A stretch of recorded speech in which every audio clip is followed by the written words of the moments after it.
Nikahi Bibi Deddy Mulyadi, Aki Jaya akui siap malam pertama.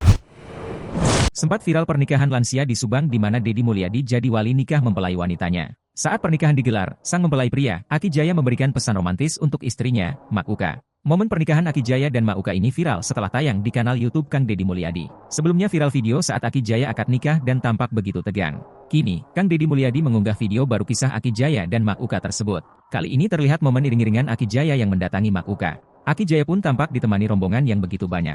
Kedatangan Aki Jaya pun disambut oleh keluarga Mak Uka, termasuk Deddy Mulyadi yang merupakan keponakannya. Tak hanya orang sanak saudara saja, pernikahan lansia ini pun disaksikan oleh warga sekitar. Warga pun tampak heboh saat melihat keromantisan Aki Jaya dan Mak Uka. Aki Jaya tampak mengenakan busana pengantin berwarna putih. Deddy Mulyadi pun memberi tantangan kepada Aki Jaya untuk berjoget. Demi mendapatkan cintanya, Aki Jaya pun heboh dan asyik berjoget. Tak lama, Mak Uka pun menghampiri lelaki pujaan hatinya. Ia tampak mengenakan baju yang senada dengan Aki Jaya yakni mengenakan kebaya berwarna putih. Mak Uka pun tampil cantik dengan riasan make up dan balutan aksesoris lainnya. Saat Mak Uka datang, Aki Jaya tampak terpana. Deddy Mulyadi pun tertawa dan menanyakan hal tersebut. "Ki, kenapa Aki bengong terpana gitu?" kata Deddy Mulyadi. "Jika bidadari cenah pak, seperti bidadari katanya," ujar pria yang mendampingi Aki Jaya tersebut. Aki Jaya pun dengan lantang sanggup menafkahi wanita pujaan hatinya tersebut. Deddy Mulyadi pun meminta Aki Jaya untuk menyampaikan pesan kepada Mak Uka. Mak Uka pun sampai tersipu malu dengan sikap pujaan hatinya. "I love you," teriak Aki Jaya. Kemudian, Deddy Mulyadi pun menanyakan kesediaan bibinya itu.